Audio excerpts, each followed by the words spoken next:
சிங்கார சென்னையாக மாற்ற என்னென்ன நடவடிக்கை எல்லாம் எடுத்தோம். இன்னைக்கு அந்த சிங்கார சென்னை செயின் பறிப்பு சென்னையா மாறிட்டு இருக்கு. அதுதான் இன்னைக்கு தமிழ்நாட்டில் நடந்துகிட்டு இருக்கு. சென்னை மாநகர வளர்ச்சி மற்றும் ஒருங்கிணைந்த நகர்ப்புற வளர்ச்சி திட்டத்துக்கு இதுவரை 5550 கோடி ரூபாய் செலவிட்டிருப்பதாக நிதிநிலை அறிக்கையில நிதியமைச்சர் ஓ பன்னீர்செல்வம் படிச்சாரு. அதே போல செயல்படாத மேயர் இருக்காரு பாருங்க, துரைசாமி, அவரும் தன்னுடைய மாநகராட்சி பட்ஜெட்டுக்குள்ள அவர் என்ன படிச்சாருன்னா, சென்னை மாநகருக்கு இதுவரை 18,222 கோடி ரூபாய்க்கு மக்கள் பணிகளை செஞ்சு முடிச்சிருக்கிறோம்னு அவரு படிச்சாரு. ஆக ரெண்டையும் கூட்டி பார்த்தா கணக்கு என்னன்னா 23,000 கோடி ரூபாய். ஆக 23,000 கோடி ரூபாய் செலவு செஞ்சேன்னு சொல்லி இருக்கிறாங்களே. அப்படி செலவு செஞ்சிருந்தா மழை வெள்ளத்தில் இந்த மாநகரம் பாதிக்கப்பட்டிருக்குமா என்பதை நீங்க தயவு செஞ்சு சிந்திச்சு பார்க்கணும். ஆக இந்த 23,000 கோடி இப்ப எங்க போயிருக்குன்னா மக்களுடைய வரி பணத்தை கொள்ளையடிச்சிருக்காங்க. ஆக கொள்ளையடிச்சு இன்னைக்கு அதிமுக தலைமைக்கு போயஸ் தோட்டத்துக்கு அந்த 23,000 பேர் போயிருக்குன்னு எண்ணக்கூடிய அளவிற்குத்தான் இன்றைக்கு நமக்கு செய்திகள் வந்து கொண்டிருக்கு. நாம கூட்டணி அமைச்சிருக்கோம். காங்கிரஸ், திமுக, இந்திய யூனியன் முஸ்லீம் லீக், மனிதநேய மக்கள் கட்சி, புதிய தமிழகம், இப்படி பல்வேறு தோழமை கட்சிகளை அமைச்சு கூட்டணி அமைச்சு இன்னைக்கு நான் மக்களை சந்திக்கிறோம். ஆனா அவங்களுக்கு கூட்டணி இல்ல என்று பெருமையோடு பேசுறாங்க. ஆனா கூட்டணி அமைச்சிருக்காங்க. யார் யார் அவங்களுக்கு கூட்டணி கேட்டீங்கன்னா, தலைமை செயலாளர் அந்த கட்சியோட கூட்டணி, அதே மாதிரி டிஜிபி கூட்டணி, ஆக மாநில உளவுத்துறை கூட்டணி. ஆக இந்த கூட்டணி அமைச்சிருக்கிறாங்களே, இவங்கெல்லாம் நிச்சயமா சொல்றேன், மே 16க்கு பிறகு நமக்கு பதில் சொல்லக்கூடிய காலம் வரும். இன்றைக்கு ஜெயலலிதா எப்படியாவது தமிழ்நாட்டு மக்களை ஏமாற்ற திட்டமிட்டு தன்னுடைய பிரச்சாரத்தை தொடர்ந்து அவர் நடத்தி கொண்டிருக்கிறார். ஏற்கனவே முட்டையில ஊழல், லேப்டாப் வாங்குறதுல ஊழல், நிலக்கரி வாங்குவதில் ஊழல், மின் கொள்முதல்ல ஊழல், கிரானைட் ஊழல், தாது மணல் ஊழல், ஆவின் பால் ஊழல், சத்துணவுல வாங்குறது கூட, குழந்தைகளுக்கு கொடுக்கக்கூடிய சத்துணவுல அந்த சத்துணவு வாங்குறது முட்டையில ஊழல். ஆக ஊழல் ராணியாக திகழ்ந்து கொண்டிருக்கக்கூடியவர் இன்றைக்கு தமிழ்நாட்டினுடைய முதலமைச்சராக இருக்கக்கூடிய அம்மையார் ஜெயலலிதா அவர்கள். ஆக இதற்கெல்லாம் ஒரு முடிவு கட்டுவதற்கு ஒரு நல்ல வாய்ப்பு உங்களுக்கு மே 16 கிடைச்சிருக்கு.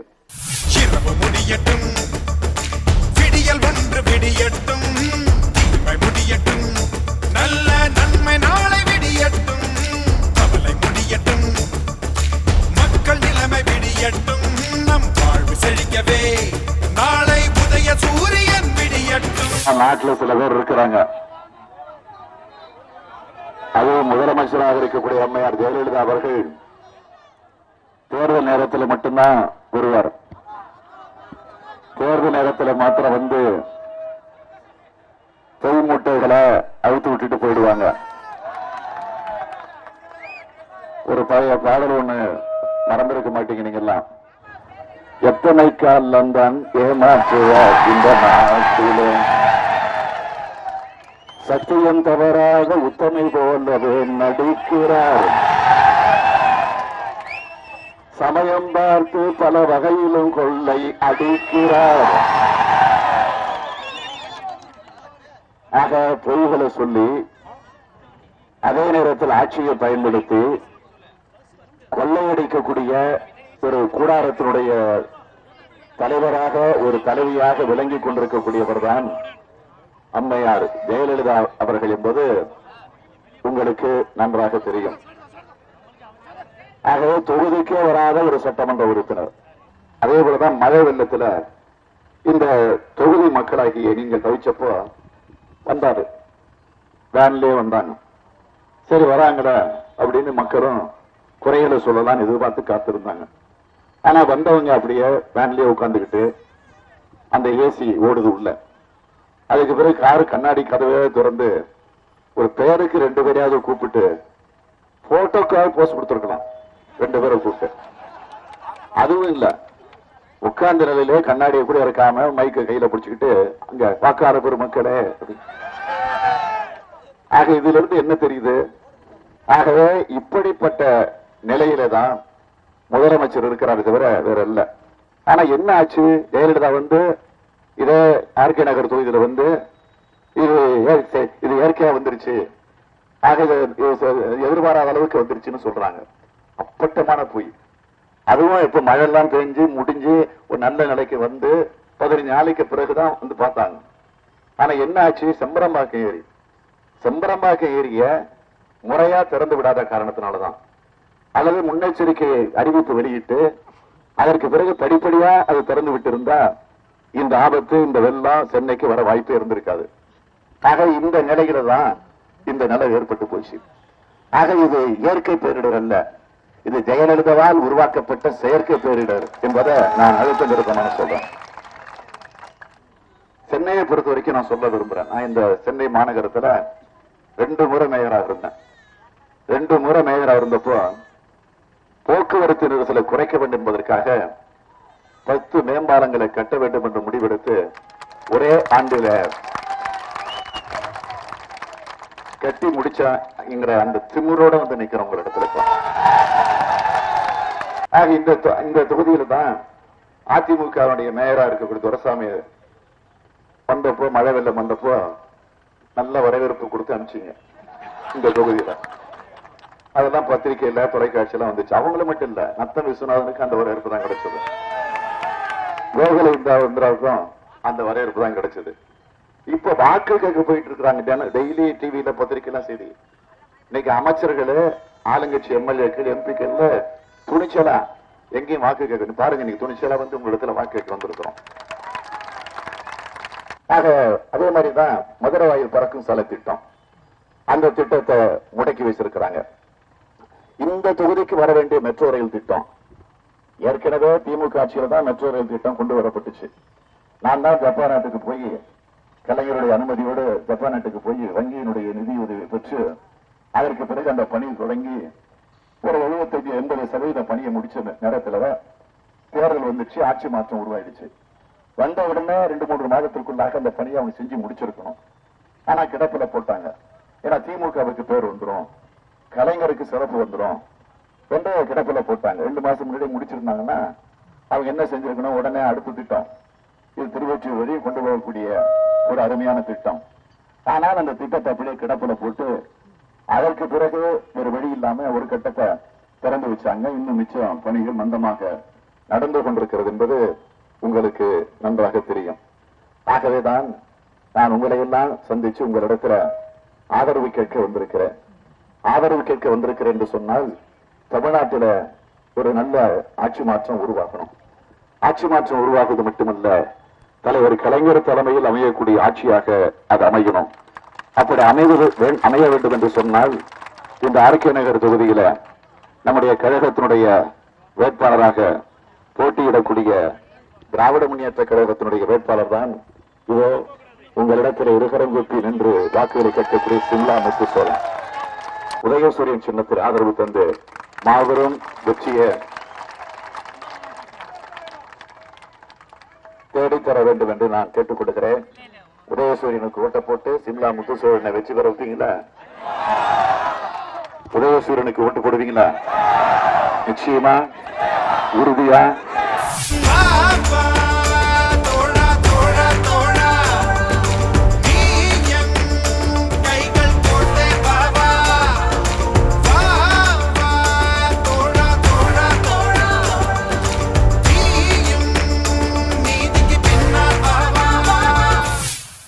முதியோர் உதவித்தொகை திமுக ஆட்சியில எல்லாருக்கும் வழங்கப்பட்டுச்சு.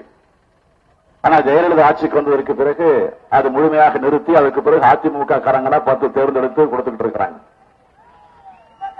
ஆக இதனால்தான் கலைஞர் சொல்லி இருக்கிறார், மீண்டும் நாங்க ஆட்சிக்கு வந்த உடனே முதியோர் உதவித்தொகை எல்லோருக்கும் வழங்குவோம். 1000 ரூபாய் இல்ல, 1300 ரூபாய் வழங்குவோம்.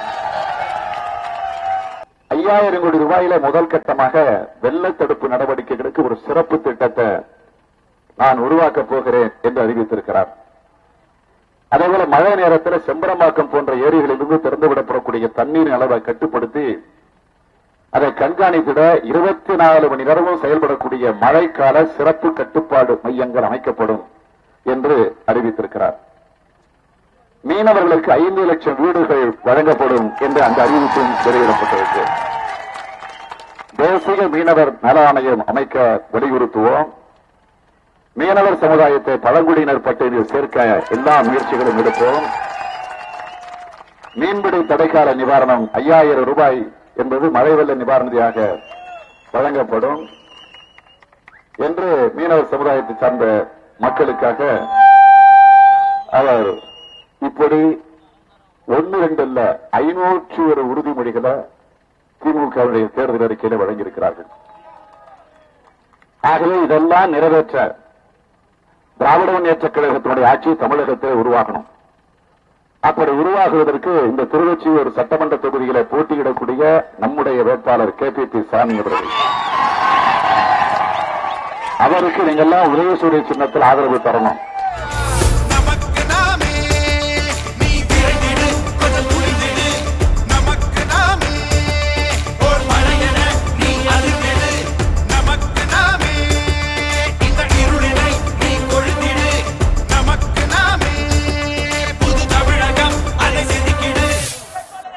இந்த தொகுதியில ஏற்கனவே அதிமுகவின் சார்பில் இருந்த ஒருவர் அமைச்சராகவும் இருந்தார்.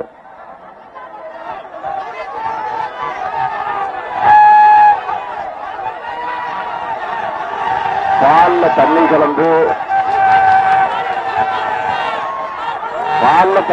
பார்த்திருக்கேன். தண்ணியில பால் கலந்து பார்த்திருக்கீங்களா நீங்க? கலப்பட ஊழல் செஞ்சு அதிமுகவுடைய தென் சென்னை மாவட்ட நிர்வாகியாக இருந்தவர் வைத்தியநாதன். அவரோடு கூட்டு சேர்ந்து கொள்ளையடிச்ச கொடுமை எல்லாம் உங்களுக்கு தெரியும். ஆக அதனாலதான் ஜெயலலிதாவை காட்டி கொடுத்துருவாங்கன்னு ஜெயலலிதா பயந்து போய் அந்த வைத்தியநாதனை பிடிச்சு ஜெயிலே போட்டாங்க. ஆனா மாதவரம் மூர்த்தி, மந்திரியா இருந்த மூர்த்தி, அவரை பதவியில் இருந்து நீக்கினாங்க.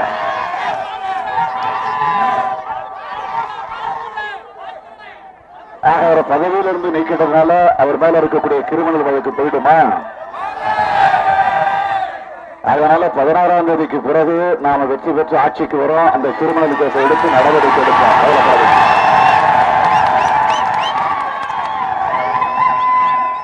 1000 கோடி ரூபாய் ஆவின் பால் கலப்பட ஊழல். ஆனா ஜெயலலிதா தலைமையில இருக்கக்கூடிய சிபிசிஐடி விசாரிச்சு சொன்னது என்னன்னு கேட்டீங்கன்னா வெறும் லட்சங்கள் தான் என்று கணக்கு போட்டு நாட்டையும் ஏமாத்தி மக்களை ஏமாற்றக்கூடிய அளவுல அந்த ஊழல் நடந்திருக்கு. அதிமுக 2011ஆம் ஆண்டு தேர்தலை சந்திச்சப்போ வாக்குறுதியெல்லாம் சொன்னாங்க, உறுதிமொழியெல்லாம் சொன்னாங்க. மீண்டும் ஒரு வெண்மை புரட்சி ஏற்படும். 2016ஆம் ஆண்டுக்குள்ள 6000 கிராமங்கள்ல சீரமைக்கப்பட்ட பால் பண்ணைகள் அமைக்கப்படும். முதல்ல பால்வளத்துறை அமைச்சராக இருந்த தொகுதியில் அப்படி பால் பண்ணை உருவாக்கப்பட்டுச்சா? நான் கேட்கிறேன், முதல்ல அது சொல்லுங்க. 2015க்குள்ள 100 பெரிய பால் பண்ணைகள் துவக்கப்படும் அப்படின்னு அறிவிச்சவங்க ஜெயலலிதா. எங்கேயாவது ஒரு பெரிய பால் பண்ண இந்த ஆட்சியில தொடங்கப்பட்டிருக்கா? விவசாயிகளுடைய தனிநபர் வருமானம் 2 முதல் 3 மடங்கு வரை உயர்த்து வந்தாங்க. எந்த விவசாயிக்காவது 2 முதல் 3 மடங்கு உயர்த்தப்பட்டிருக்கா? இந்த 110 அறிவிப்புல உழவர் பாதுகாப்பு திட்டம் என்ற பெயர்ல 2829 கோடி ரூபாய் செலவிட்டதாக கூறுகிறாங்க. 2800 கோடி ரூபாய் செலவிட்டு இருந்தா 2400 பேர் விவசாயிகளுக்கு ஏன் தற்கொலை செஞ்சுக்கிட்டாங்க? ஆக உழவர் பாதுகாப்பு என்ற பெயர்ல 2800 கோடி ரூபாய் கொள்ளையடிச்சிருக்கக்கூடிய ஆட்சி தான் ஜெயலலிதா தலைமையில் இருக்கக்கூடிய அதிமுக ஆட்சி. ஆகவே இதையெல்லாம் நீங்கள் கூர்ந்து கவனித்திட வேண்டும். திராவிட முன்னேற்ற கழகத்தினுடைய தேர்தல் அறிக்கை கடந்த திமுக ஆட்சியில் தொடங்கப்பட்ட பாதாள சாக்கடை திட்டம் மீண்டும் திமுக ஆட்சி வந்தவுடனே அதை சிறப்பா உடனடியாக நிறைவேற்றுவோம். 2009ஆம் ஆண்டு நாம் ஆட்சியிலிருந்து தொடங்கணும் இல்லையா குடிநீர் வழங்கக்கூடிய திட்டம், அதையும் நாம் மீண்டும் ஆட்சிக்கு வந்ததற்கு பிறகு நிறைவேற்றி தருவோம். 2010 தொடங்கப்பட்ட பால் பண்ணை அலங்கார தோட்ட பணிகள் நிச்சயமாக முடிக்கப்படும். மாதவரம் பால் பண்ணை அரசு மருத்துவமனையுடைய தரம் உயர்த்தி தரப்படும் என்ற உறுதிமொழி. திருவொற்றியூர் வர மெட்ரோ ரயில் திட்டம், அது உங்களுக்கு தெரியும். ஆக மாதவரம் பகுதி வழியாக கோயம்பேடு செல்லும் வகையில் அது விரிவுபடுத்தப்படும் என்ற நம்பிக்கையை உறுதியாக சொல்றேன். மெட்ரோ ரயில் திட்டத்தை வேண்டாம் வேண்டாம்னு சொன்னாங்க, உங்களுக்கு தெரியும். அதே மாதிரி மது விலக்க கொண்டு வர மாட்டேன் முடியாதுன்னாங்க. சசிகலாவையும் இடையில வேண்டாம் வேண்டாம் தான் சொன்னாங்க. ஆனா சசிகலா தூக்கி மட்டும் உட்கார வச்சுக்கிட்டாங்கல்ல, அதுவும் உங்களுக்கு தெரியும். புதிய எருமை வெட்டிப்பாளையம் ஆத்தூர் ஊராட்சிக்குட்பட்ட பகுதியில வேளாண் பயன்பாட்டிற்கு சூசஸ்தல ஆற்றில தழுப்பணை கட்டப்படும். கடந்த திமுக ஆட்சியில் தொடங்கப்பட்ட சடையக்குப்பம் பர்மா நகரில் இருந்து ஜோதி நகர் சத்தியமூர்த்தி நகருக்கு செல்லும் பக்கிங்ஹாம் கால்வை இணைப்பு பாலம் கட்டி தரப்படும். கடந்த திமுக ஆட்சி நடந்தப்போ மணலி புதுநிலையில் கட்டப்பட்ட பேருந்து நிலையம் பயன்பாட்டுக்கு நிச்சயமாக கொண்டு வரப்படும் என்று தலைவர் கலைஞர் அவர்கள் மிக தெளிவாக அறிவித்திருக்கிறார்கள்.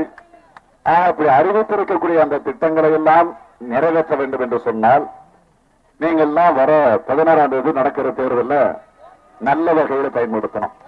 உங்களுக்காக பாடுபடக்கூடிய இந்த 93 வயதுல ஒரு இளைஞனை போல தமிழ்நாடு முழுவதும் சுற்றி வரக்கூடிய ஒரே தலைவர் தமிழ்நாட்டில் உள்ள, இந்தியாவில் உள்ள, உலகத்திலேயே எங்கேயும் கிடையாது. நம்முடைய கட்சியை தவிர, நம்முடைய இயக்கத்தை தவிர, நம்முடைய தலைவரை தவிர. ஆக அவருடைய கரத்தை பலப்படுத்தக்கூடிய வகையில உதயசூரியன் சின்னத்திற்கு ஆதரவு தாருங்கள். சுதர்சனத்தை பெருவாரியான வாக்கு வித்தியாசத்தில் வெற்றி பெற வையுங்க, வெற்றி பெற வையுங்க.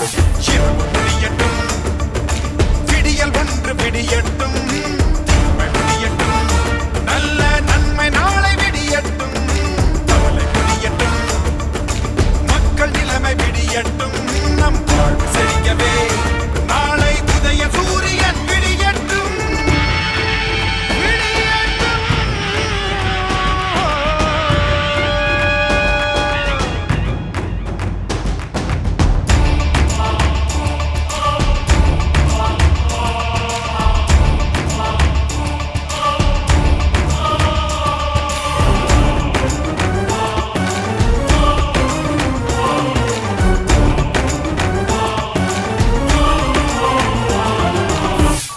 திராவிட முன்னேற்ற கழக ஆட்சி பொறுப்பில் இருந்தப்போ 5 முறை ஆட்சி பொறுப்பில் இருந்தப்போ எவ்வளவோ பணிகளை, எவ்வளவோ திட்டங்களை தலைவர் கலைஞர் அவர்கள் நிறைவேற்றி தந்திருக்கிறார்கள். நாங்க நெஞ்சு நிமிர்த்தி இன்றைக்கு உங்களிடத்துல ஓட்டு கேட்க வந்திருக்கிறோம்னா, இதே சென்னை மாநகரத்தில் நான் 2 முறை மேயரா இருந்தப்போ இந்த பெரம்பூர் தொகுதிக்கு எவ்வளவு பணிகளை ஆற்றியிருக்கிறேன் என்பது உங்களுக்கு தெரியும். வேற ஒண்ணு வேணாம், ஒரே ஒரு எக்ஸாம்பிள், பெரம்பூர் மேம்பாலம் இன்றைக்கும் நம்முடைய பெருமையை, நம்ம ஆட்சியுடைய சிறப்பை இன்றைக்கும் சொல்லிக்கிட்டு இருக்கு. 10 பாலங்களை கட்டணும்னு நான் மேயரா இருந்தப்போ முடிவு பண்ணணும். அதுல 9 மேம்பாலங்களை ஒரே வருஷத்துல கட்டி முடிச்சோம். கட்டி முடிச்சது மட்டும் இல்ல, குறித்த காலத்திற்கு முன்பே கட்டினது மட்டுமல்ல, 30 கோடி ரூபாய் மிச்சப்படுத்தி கொடுத்த மேயர் தான் இதை உங்க இடத்துல ஓட்டு கேட்க வந்திருக்கிறேன். அதுல பெரம்பூர் மேம்பாலம் டெக்னிக்கல் ப்ராப்ளத்துல தடைபட்டு போச்சு. ஆனா அதுக்கு பிறகு 2006 திராவிட முன்னேற்ற கழகம் மீண்டும் ஆட்சிக்கு வந்துதான் அந்த பாலத்தை, மேம்பாலத்தை, பெரம்பூர் மேம்பாலத்தை நாம திறந்து வச்சோம். யார் அடிக்கல் நாட்டினாங்களோ அதே தலைவர் கலைஞர் அவர்கள் தான் அந்த பெரம்பூர் மேம்பாலத்தை 2006 ஆட்சிக்கு வந்ததற்கு பிறகு திறந்து வச்சாருன்னு உங்களுக்கு தெரியும். இப்போ என்னைக்காவது நீங்க மேயரை பார்த்திருக்கீங்களா? இப்ப இருக்கக்கூடிய மேயரை துரைசாமிய. ஆக இந்த நிலையில தான் இன்றைக்கு தமிழ்நாட்டில் ஆட்சி நடந்துகிட்டு இருக்கு. ஆகவே நான் உங்களை எல்லாம் இந்த நேரத்தில் கேட்டுக்கொள்ள விரும்புவது, திராவிட முன்னேற்ற கழகம் ஆட்சி பொறுப்பில் இருந்த நேரத்தில் என்னென்ன பணிகளை எல்லாம் நிறைவேற்றி இருக்கிறது என்பதை நான் அதிகமாக எடுத்துச் சொல்ல வேண்டிய அவசியம் இல்லை. இந்த பெரம்பூர் தொகுதியை பொறுத்த வரைக்கும் சொல்லணும்னா கொடுங்கையூர் குற்றம் கொட்டக்கூடிய வளாகம் தற்போது இருக்கக்கூடிய இடத்திலிருந்து முழுமையாக அகற்றப்படும் என்ற உறுதிமொழி சொல்லப்பட்டிருக்கிறது. முல்லைநகர் பேருந்து நிலையம் நவீனப்படுத்தப்படும் என்ற உறுதிமொழி சொல்லப்பட்டிருக்கு. முல்லைநகர் இந்துக்கள் சுடுகாட்டில நவீன தகனமேட அமைப்பு தரப்படும் என்ற அறிவிப்பு சொல்லப்பட்டிருக்கு. 57 வட்டத்திற்குட்பட்ட குடிசை மாற்று வாரியத்தின் மூலம் பல ஆண்டுகளுக்கு முன்னர் கட்டப்பட்ட பழுதடைந்த வீடுகள் நிச்சயமாக சீரமைக்கப்படும் என்று அந்த உறுதிமொழி சொல்லப்பட்டிருக்கு. முல்லை நகர் மற்றும் கலியரசு கண்ணதாச நகரில் கழக ஆட்சியில் தொடங்கப்பட்ட பேருந்து நிலையங்கள் பராமரிக்கப்படும். இந்த பகுதியில் தாய்சேய நல மருத்துவமனை அமைக்கப்படும். யாத்திரபாடி கணேசபுரம் இடையே மேம்பாலம் அமைக்கப்படும். இளநிலை நீர்த்தேக்க தொட்டி அமைக்கப்படும். நவீன கழிப்பிட வசதிகள் செய்து தரப்படும். அடிக்கடி ஏற்படக்கூடிய மின்தடை சரி செய்யப்படும். இந்த பகுதிகளுக்கு உணவுப் பொருள் வழங்கக்கூடிய தகவல் அறிய அலுவலகம் அமைக்கப்படும். சாலை வசதிகள் சீரமைக்கப்படும். பாதாள சாக்கடை திட்டம் நிறைவேற்றப்படும். வலுவடைந்த குடிசை மாற்று வாரிய வீடுகள் புதுப்பிக்கப்படும். சென்னை மக்களின் குடிநீர் பிரச்சனைக்கு தீர்வு காணப்படும். தொகுதியில் இருக்கக்கூடிய அரசு பள்ளிகள் தரம் உயர்த்தப்படும் என்ற உறுதிமொழிகளும் வாக்குறுதிகளும் வழங்கப்பட்டிருக்கு. இப்படி பல உறுதிமொழிகளை நிறைவேற்றத்தான் உங்களை தேடி வந்திருக்கிறேன். ஆட்சி மாற்றம் தமிழகத்தில் உருவாக்கணும். அதுவும் கலைஞர் தலைமையில 6வது முறையாக தமிழகத்தினுடைய முதலமைச்சராக தலைவர் கலைஞர் வந்து அமர்ந்துவிட வேண்டும். உடைய சூழலுக்கு ஆதரவு தாருங்கள். நம்முடைய தினகரன் அவர்களை பெருவாரியான வாக்கு வித்தியாசத்தில்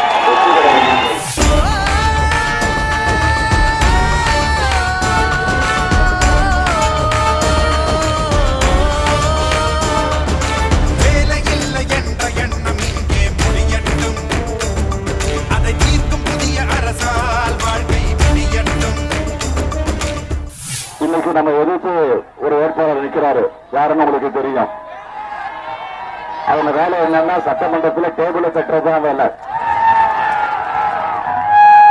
அந்த அம்மா புகழ் பாடணும், டேபிளை தட்டணும். அப்படிப்பட்ட நிலையில தான் ஜெயலலிதா ஆட்சி இன்னைக்கு தமிழ்நாட்டில் நடந்துகிட்டு இருக்கு. ஜெயலலிதா இன்னைக்கு ஊரு போய் 5 நாளைக்கு ஒரு முறை 4 நாளைக்கு ஒரு முறை போய் தேர்தல் பிரச்சார கூட்டம் பேசுறாங்க. நீங்க அந்த காட்சியெல்லாம் பாக்குறீங்க. மேடை பாத்தீங்கன்னா 3 அடுக்கு மேடை. அந்த 3 அடுக்கு மேடையில மங்கம்மா சபதம் மாதிரி மங்கம்மா ராணி மாதிரி அங்க உட்கார்ந்து இருப்பாங்க. அவங்க உட்கார்ந்து இருக்க வேட்பாளர்கள் 15 பேர் கொத்தடிமை மாதிரி இருப்பாங்க. அதெல்லாம் பாப்பீங்க. இப்ப நீங்களும் இங்க பாக்குறீங்க. நான் நிக்கிறேன். நம்முடைய MK மோகன் பக்கத்திலே நிக்கிறாரு. சொல்லையும் கையை போட்டுட்டு ஓட்டு கழிக்கிறாங்க. இதுதான் தமிழன் என்று சொல்லடா, தலை நிமிர்ந்து நின்றடா. இது தன்மானம், சுயமரியாதை. அங்க இருக்கக்கூடிய சுயமரியாதை தன்மானம் தெரியல உங்களுக்கு. பார்த்துட்டு இருக்கீங்க. அண்ணா நகர் தொகுதியில் நம்ம மோகனை எழுத்து நிற்கிற வேட்பாளர் பத்தி ஒரே வரியில சொல்றேன். சகாயன ஒரு அதிகாரி, உங்களுக்கு தெரியும், நேர்மையான அதிகாரி. அந்த அதிகாரியே மாத்திரவங்க தான் இந்த அம்மா இன்னைக்கு நிக்கிறாங்க. இந்த அம்மா பெரியம்மாட்ட சொல்லி அவங்க மாத்தி அவங்க கொள்ளையடிப்பதற்கு துணையாக இது நிக்கல. அதுக்காக மாத்தினது இது ஒன்னே போதும் உங்களுக்கு. ஆக இந்த நிலையில தான் நான் உங்களிடத்துல ஓட்டு கேட்க வந்திருக்கிறேன். திராவிட முன்னேற்ற கழக ஆட்சிக்கு வந்தா லோக் ஆயுதா சட்டம் கொண்டு வருவோம்னு கலைஞர் தெளிவாக சொல்லி இருக்கிறார். கரப்ஷன், கமிஷன், கலெக்ஷன் இல்லாத ஒரு ஆட்சியை தமிழ்நாட்டில் நாங்கள் உருவாக்குவோம் என்று கலைஞர் சபதம் ஏற்றுக் கொண்டிருக்கிறார்.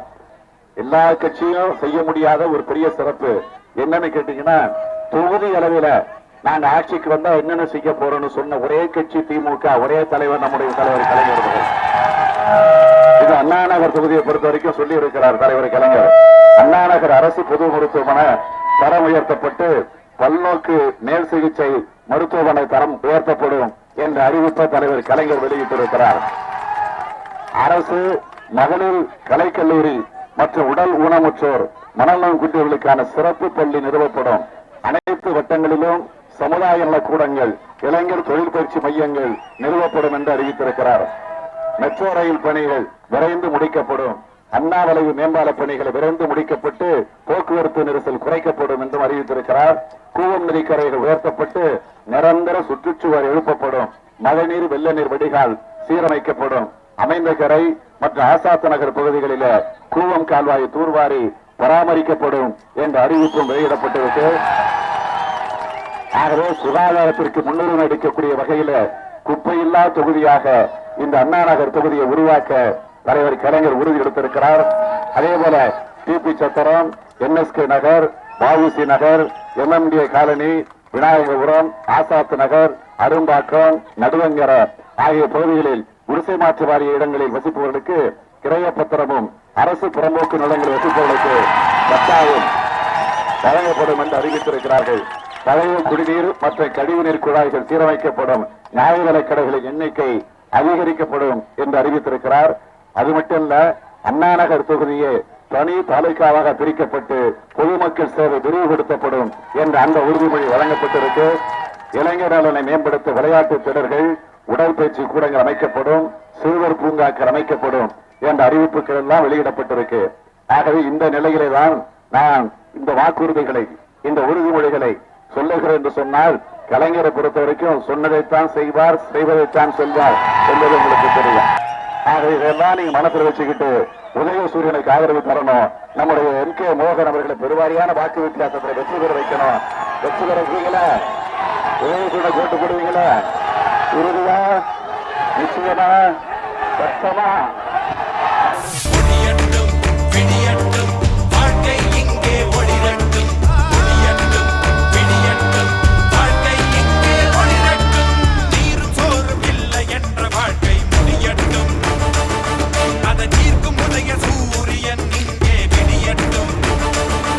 கலைஞர் அவர்கள் சொன்னதைத்தான் செய்வார், செய்வதைத்தான் சொல்வார் என்பது உங்களுக்கெல்லாம் நன்றாக தெரியும். ஆக திராவிட முன்னேற்ற கழகத்தை பொறுத்த வரைக்கும் தேர்தல் அறிக்கையை எடுத்து சொல்லி இருப்பது போல புதிய குடும்ப அட்டைகள் வழங்கப்படும் என்று தெரிவித்திருக்கிறார்கள். தடையில்லா மின்சாரம் வழங்கப்படும் என்று தெரிவித்திருக்கிறார்கள். இந்த தொகுதியில் இருக்கக்கூடிய அரசு மருத்துவமனைகள் தரம் உயர்த்தப்படும் என்ற உறுதிமொழி. அதே போல மாநகரின் பல இடங்களில் அடுக்குமாடி கார் நிறுத்தக்கூடிய வசதி ஏற்படுத்தப்படும். குடியிருப்பு பகுதியில் வசிப்போருக்கு, அவர்கள் தகுதி வாய்ந்தவருக்கு பட்டா வழங்கப்படும் என்ற அந்த அறிவிப்பும் வெளியிடப்பட்டிருக்கு. சிறு சிறு வணிகர்களுக்கென தனி நல வாரியம் அமைக்கப்படும் என்று அறிவிக்கப்பட்டிருக்கு. கடல் நீரை குடிநீராக்கக்கூடிய திட்டம் செயல்படுத்தப்படும் என்று அறிவிக்கப்பட்டிருக்கு. வீட்டு வசதி வாரிய குடியிருப்புகளில் உள்ள வீடுகள் புதுப்பிக்கப்படும் என்ற அந்த அறிவிப்பும் வெளியிடப்பட்டிருக்கு. ஆக அதற்காகத்தான் உறுதி எடுத்துக்கொண்டு உங்களுக்காக பணியாற்ற எங்களுக்கு நீங்கள் உத்தரவிட வேண்டும்.